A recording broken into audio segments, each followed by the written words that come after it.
Hello friends, welcome to C centre. We are going to discuss the headline news. आज the Hindu 7 April 2023 है। इसमें देख लेते हैं कौन कौन से आर्टिकल्स हमारे एग्जाम्स के पॉइंट ऑफ व्यू से इंपॉर्टेंट है। ज़्यादा आर्टिकल इंपॉर्टेंट नहीं है, बस ये एक रिवीजन कंप्लीट करने के लिए ये आर्टिकल हमारा हेल्प करेगा। हमारा कोई नया वो ऐसा आर्टिकल नहीं, जो भी आर्टिकल्स लिखे गए हैं वो थोड़ा एक अलग पर्सपेक्टिव से है। वो हमारे लिए पोटेंशियल नहीं है, या फिर बोल सकते हो प्रोडक्टिव नहीं, जस्ट टाइम कंज्यूमिंग है। ऐसा नहीं कि एकदम इरिलीवेंट है, बट टाइम कंज्यूमिंग है और उतना प्रोडक्टिव नहीं है, बट उसको हम किसी और डायरेक्शन से कवर कर सकते हैं। ठीक है, जैसे शशि थरूर सर का लिखा गया। हाँ, इंडियन एक्सप्रेस में आया है एक काफ़ी इंपॉर्टेंट आर्टिकल, बट उसको आने वाले समय में हम डिस्कस करेंगे, क्योंकि भी कुछ प्रॉब्लम है इंडियन एक्सप्रेस से। और हाँ, जल्द ही आपको लिंक्स मिल जाएगी टेलीग्राम की, कि वहाँ से आप यहाँ यूट्यूब चैनल से नीचे लिंक्स मिलेगी टेलीग्राम का, वहाँ से आप जा करके टेलीग्राम पे जो है कि आप पीडीएफ फॉर्म का जो न्यूज़पेपर होता है उसको आप डाउनलोड करके आप जो कि अपना रिवीजन कर सकते हैं। और वहाँ पे कुछ स्टडी मटेरियल्स डिजिटल फॉर्म में मिलेगा आपको, और जो भी रिलेवेंट चीज़ें होंगी वो वहाँ पे मिल जाया करेंगी। यहाँ पे आपको लेक्चर मिल जाएगा और वहाँ पे कुछ मटेरियल मिल जाएंगी। ठीक है, तो सबसे पहले मैं अगर बात करूं यहाँ पे कि जो भी आर्टिकल्स हैं इसमें, उसमें जो 4-5 आर्टिकल होंगे वो रिवीजन के पर्पज से। जैसे रिजर्व बैंक ऑफ इंडिया हमारी सेंट्रल बैंक होती है, वो उसकी मॉनेटरी पॉलिसी कमेटी होती है, उसको 6 लोगों की। तो उसने क्या किया, बैंक रेट रेपो रेट को जो है कि मतलब स्टेब्लिश रखा है, जितना प्रीवियस में था उतना ही था। काफ़ी लोग सरप्राइज हुए। लेकिन जो मतलब हमारा एग्जाम का पॉइंट ऑफ व्यू होता है कि हम उसको कैसे एडजस्ट करें और उसको कैसे हम फुलफिल करें। ठीक है, हम उसको डिस्कस करेंगे। फिर इसके बाद गवर्नर, ऑफिस ऑफ गवर्नर को लेकर के है। अभी एक अब रवि करके एक तमिलनाडु के गवर्नर, तो उनका एक अभी राजभवन में सिविल सर्विसेज की जो ऑफिसर्स हैं, उनका मतलब कुछ कन्वेंशन, मतलब इस तरह का कुछ एड्रेस कर रहे थे, तो उसमें कुछ बिल को लेकर के उनका कमेंट आया हुआ है। तो हम उसको डिस्कस करेंगे कि जो गवर्नर होता है या जो प्रेसिडेंट होते हैं, उनके पास जो वीटो पावर बोलते हैं, veto power in the sense कि जब बिल पास होकर के हाउस से प्रेसिडेंट या गवर्नर के पास जाती है, उनका असेंट मिलना ही दे रहे हैं कि नहीं देते हैं। तो उस आधार पे जो प्रेसिडेंट होता है 111 1 to 1 जो है कि गवर्नर के कॉन्टेक्स्ट में ये है, उनके पास वीटो पावर होती है कि वो बिल पे किस तरह का एक्ट करते हैं। अपना असेंट देते हैं, विद होल्ड करते हैं, रिजेक्ट कर देते हैं, या फिर रिवाइज करने के लिए फिर से भेज देते हैं। वो सारी चीज़ें हम उसको डिस्कस करेंगे। इसके बाद आईटी इंफॉर्मेशन को लेकर के है, जो हमारे जीएस पेपर 3 को कवर करेगा। ऑफिस ऑफ गवर्नर का जो था ये वीटो का, ये जीएस पेपर जो मेंस का सेकंड पेपर है उसमें कवर करेगा। मॉनेटरी पॉलिसी कमेटी का जो है वो भी जीएस पेपर 3 में करेगा, और जो आईटी का है ये पेपर 3 में ही करेगा, जो साइंस एंड टेक्नोलॉजी के सेक्टर में होता है, रेगुलेशन के। लेकिन उसका जो रिलेवेंट पेपर 2 में भी हो सकता है। That's why this is important to for both papers. जो आईटी का है उसमें देखिए, जैसे कि मान लीजिए कि इशू क्या है। इशू ये है कि जैसे मान लीजिए कि कुछ डिपार्टमेंट अपना मतलब कुछ नोटिफिकेशन इशू किया, और उसमें कुछ मैनिपुलेट करके कुछ लोग जो फेक बना करके उसमें कर दिया। आप देखते होंगे कि एक फेक न्यूज आती है कि इतने करोड़ रुपए आपके अकाउंट में आ जाएंगे, ये मिनिस्ट्री या डिपार्टमेंट ने ऐसा कह दिया। ठीक है, उस चीज़ को चेक करने के लिए प्रेस इंफॉर्मेशन ब्यूरो का फैक्ट चेक एजेंसी होगी, यूनिट है, उसको चेक करके वेरीफाई करेगी। बहुत कंट्रोवर्शियल थी पिछले साल, बट आगे अभी अब मतलब उसका डेवलपमेंट हो रहा है, तो उसको एक बार फाइनल आ जाए ना, तो हम प्रॉपर तरीके से उसको डिस्कस करें। बस हमें अपडेट रहना चाहिए। फिर उसका जो ऑनलाइन गेम खेलते हैं उसके कॉन्टेक्स्ट में है, और कुछ उतने इंपॉर्टेंट जैसे फॉरेस्ट कंट्रीब्यूशन एक्ट होता है, उसको लेके FCRA एक्ट है। फिर हम आते हैं अपना जो है कि इसमें डिस्कस करते हैं जो हमारा न्यूज़पेपर के पीडीएफ के थ्रू जो हम डिस्कस करते हैं। तो ज़्यादा देर का डिस्कशन नहीं होगा, फिर जो भी होगा जल्दी होगा। यहाँ पे देखिए 3 आर्टिकल्स हैं। एक प्रेस इंफॉर्मेशन ब्यूरो चेक कर लेकर के फेक न्यूज़ को चेक करना है, वो IT रूल 2021, और ये 2023 रूल है, उसको ये इसको अमेंडमेंट कर रही है। ये IT एक्ट 2000 जो है उसके अंतर्गत ये। जो दूसरा आर्टिकल है यहाँ पे RBI को लेकर के पॉलिसी रेट को, पॉलिसी रेट रेपो रेट को लेकर के। जो रेपो रेट का मतलब वो होता है, बैंक जो होती है ना, RBI की जो इंटरेस्ट रेट देती हैं लोन को लेकर के। ठीक है, और जब ये RBI को 10% पे देंगी, तो वो जो आगे जो कस्टमर को देंगी तो वो 10% से प्लस पे ही तो देंगे, प्लस 10% पे देंगे। तो उसको लेकर जो मॉनेटरी पॉलिसी कमेटी है, ये हम देख लेते हैं फंक्शन के, क्योंकि हमें रिवीजन भी करना चलता होता है ना साथ साथ। ये 2016 में इस्टेब्लिश की गई अंडर आरबीआई एक्ट 1934 के अंतर्गत, बाई फाइनेंस एक्ट 2016 के अंतर्गत। तो इस बेसिस पे ये हो गई स्टैट्यूटरी बॉडी।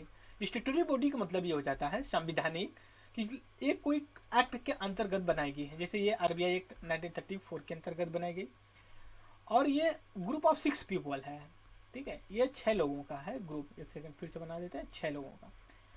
6 लोगों में 3 जो है कि आरबीआई के ही होंगे, एंड 3 जो होंगे वो गवर्नमेंट ऑफ इंडिया के होंगे। उसमें लेजिस्लेचर मिनिस्टर वगैरह नहीं होते हैं। जो कमेटी होती है ना, मॉनेटरी पॉलिसी कमेटी, इसको जो चेयर करता है वो जो आरबीआई का गवर्नर होता है ना, वो करता है। ओके।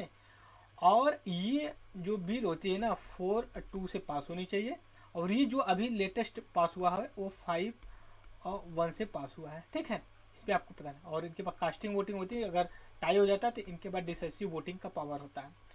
तो इनका जो काम है, ये जो मॉनेटरी पॉलिसी कमेटी है, इसका जो वर्क होता है ना, ये 2 होता है। एक इन्फ्लेशन को कंट्रोल करना होता है 4% ± 2%, मतलब मिनिमम 2 मैक्सिमम 6 के ऊपर नहीं होना चाहिए।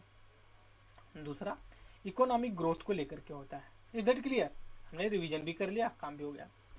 उसके बाद जो बिल को लेकर के जो कहें कि इन्होंने कहा कि अगर मान लीजिए जो रवि हैं तमिलनाडु के गवर्नर, इन्होंने कहा कि जिसे मान लीजिए अब लेजिस्लेशन से बिल पास हो जाती है, ठीक है, और इसको सेंड किया जाता है किसके पास?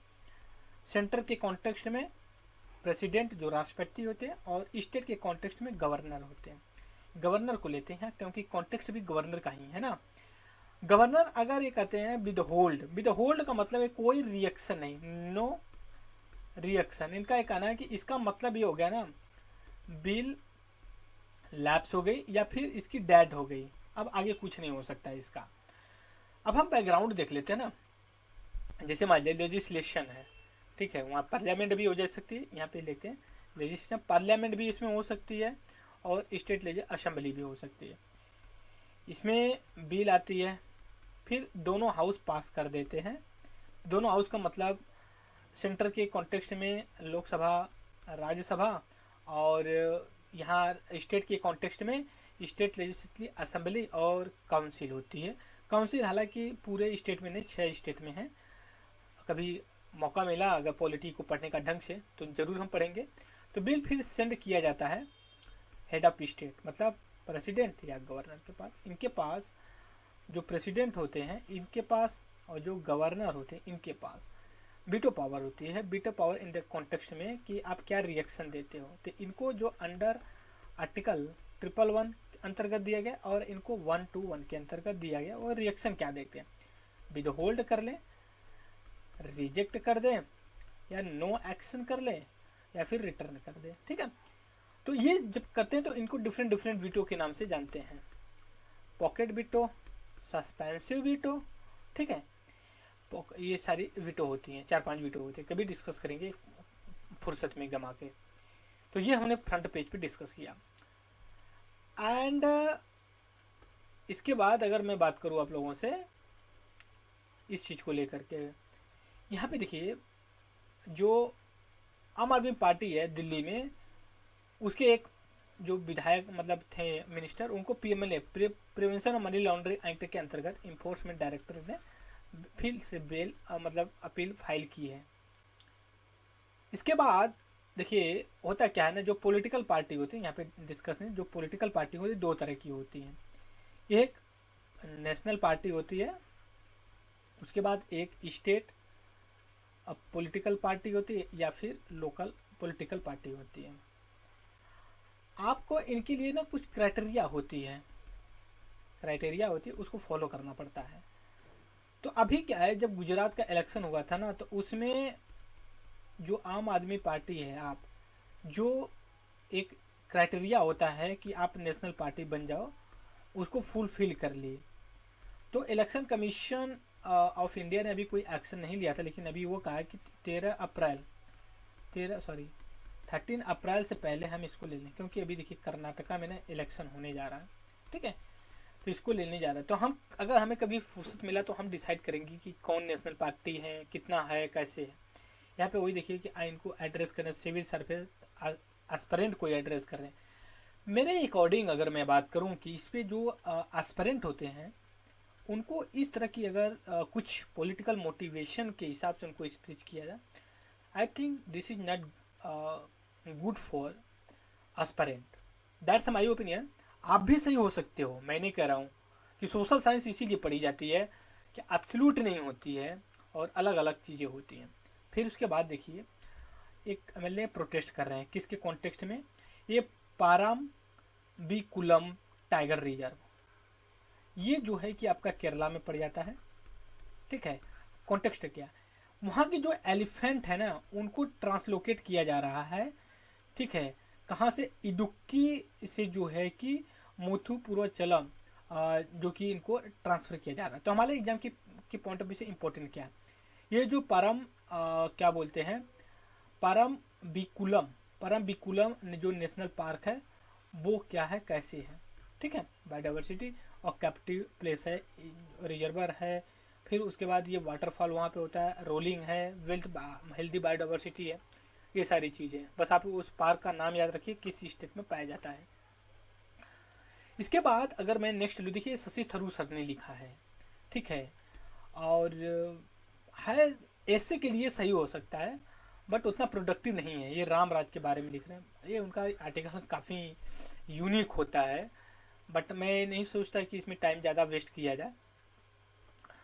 फिर इसके बाद नेक्स्ट आर्टिकल पे देखिए वुमेंस को पुलिस फोर्स में रिप्रेजेंटेशन। मैं यहाँ पे बैकग्राउंड बता रहा हूँ, ज़्यादा उसमें नहीं बताऊँगा। इंडियन जस्टिस रिपोर्ट की एक आई हुई है, ठीक है। और ये 2022 की रिपोर्ट रिलीज की गई है टाटा ट्रस्ट के थ्रू, ठीक है। Indian justice report publish 2022 publish की गई, किसकी, टाटा ट्रस्ट, अभी अप्रैल 4 को किया गया है। तो उसके कॉन्टेक्स्ट मैं यहाँ बैकग्राउंड बताऊंगा ज़्यादा करके। जैसे मान लीजिए कि 100 करोड़ जनसंख्या है, तो सेक्स रेशियो कम होने की वजह से हो सकता है वुमेन 49 करोड़ हो, और जो फीमेल हैं मेल जो हैं वो 51 हो। तो क्या क्या अगर कोई जॉब आती है तो इसमें तो 50 मतलब 49 है, 51 का रेशियो हो जाना चाहिए या फिर 50-50 होना चाहिए, ठीक है। तो वुमेन्स जो हैं इनका कुछ सेक्टर में, क्या अप्रोक्सीमेटली सभी सेक्टर में रिप्रेजेंटेशन उतना प्रॉपर नहीं है। फिर यहाँ पे जापान रसिया का लेकर के है कि कैसे ऑयल परचेज कर रहा है, क्या है, उतना इंपॉर्टेंट हमारे एग्जाम्स के पॉइंट ऑफ व्यू से नहीं है, तो हम डिस्कस नहीं करेंगे फ्रेंड्स, ठीक है। यहाँ पे देखते हैं amendment rule the online gaming real money gaming के लेकर के है, हमने डिस्कस है। FCRA ऑक्सफैम एक NGO है, आप बोल सकते हैं NGO टाइप की है, वो पब्लिश करती है रिपोर्ट इकोनॉमी। तो उसके लिए मिनिस्टर ऑफ अम्बेडकर ने मतलब प्रूव करने के लिए भी फॉरेन कंट्रीब्यूशन एक्ट को लेकर के। अब ये जो फॉरेन कंट्रीब्यूशन एक्ट है इसको बारे में देख लेते हैं क्या है। ये 2010 का है, रेगुलेशन करता है, इससे पहले भी था, इसको कई बार अमेंडमेंट कर दिया गया है। और इसका ये होता है ना कि अगर कोई इंडिविजुअल हो या फिर कोई ऑर्गेनाइजेशन हो, ठीक है, एसोसिएशन हो, कंपनी हो, इनको तो प्रोहिबिट करता है कि आप अननेसेसरी मतलब ऐसे जो कंट्रीब्यूशन करता है आप ऐसा ना करिए कि नेशनल इंटरेस्ट के अगेन में करिए। और ये अप्रोक्सीमेटली 76 में आया एक्ट, और जो कि कई बार किया गया। तो हमारे लिए इम्पोर्टेंट ये है कि जो फॉरेक्ट कंट्रीब्यूशन रेगुलेटिंग एक्ट है, और ये इंडिविजुअल पे भी लगता है और कंपनी पे भी लगता है, एसोसिएशन पे भी लगता है, ऑर्गेनाइजेशन पे लगता है, ग्रुप पे पूरा लगता है, ठीक है। इसके स्पेस पॉलिसी 2023 लॉन्च की गई है अभी। फिर उसके बाद आगे चलते देखते मनरेगा को। कुछ लोगों का प्रोटेस्ट ये है कि जो MG मनरेगा है इसको कहीं ना कहीं डाइल्यूट कर रहे हैं। 2005 में ये लाया गया था, 2010 में इसको अमेंडमेंट किया गया। और इसका होता है कि 100 डे जो है कि वर्क मिलेगा 1 साल में आपको मिनिमम, और इसको अनस्किल्ड लोगों के लिए किया जाता है, राइट। फिर इसके बाद यहाँ पे अभी एक ड्राफ्ट इशू किया गया है national curriculum framework for the मतलब स्कूल 11-12 हाई स्कूल को लेकर के आगे हम डिस्कस करेंगे। अभी 45 पीडीएफ को मतलब ऐसा कोई मतलब पीडीएफ के थ्रू पीडीएफ से पब्लिक डिस्ट्रीब्यूशन सिस्टम है, इसके अंतर्गत फोर्टिफाइड अराइज किया जाता है। देखिए क्या होता है, एक फूड अडल्ट्रेशन होता है, एक फूड फोर्टिफिकेशन होता है। फूड फोर्टिफिकेशन का मतलब हुआ है जो न्यूट्रिशन लेवल होता है ना उनको इंक्रीज करना आर्टिफिशियल। एडल्ट्रेशन का मतलब होता है कि मैन मेड तरीके से इनकी क्वालिटी को डिक्रीज करना होता है। तभी अभी जो गवर्नमेंट का टारगेट था इसको काफ़ी अच्छा खासा चल रहा है। तो ये था बेसिक चीज़ें हमने डिस्कस किया, और आगे देख लेते कुछ और है हमारे काम का कि नहीं है। हाँ एक चीज़ और है, अगर आप स्टूडेंट्स हैं बाहर हैं खाना बनाते हैं तो आपके लिए खुशखबरी है कि सीएनजी एलपीजी हो सकता है कि आपके लिए सस्ती हो जाए आने वाले समय में। तो ये बेसिक चीज़ें हमने डिस्कस किया फ्रेंड्स, और उतना इम्पोर्टेंट नहीं है आर्टिकल, दैट्स वाई हम उसमें टाइम वेस्ट नहीं करेंगे, राइट। सो कोई भी क्वेरी हो नो डाउट आप कमेंट बॉक्स में डाल सकते हो कि आप लोग कहते थे कि पीडीएफ फॉर्म में कैसे मिल पाएगा, तो बहुत जल्द आपको वहाँ से मिल जाएगा। वहाँ पे जा करके आप ज्वाइन कर लीजिएगा उस ग्रुप को, और किसी के साथ भी शेयर करना चाहेंगे तो कर देंगे, कोई दिक्कत नहीं है। जब दिक्कत आएगी तो फिर देखा जाएगा। तो इस वीडियो में इतना है फ्रेंड्स, और thank you very much discussion.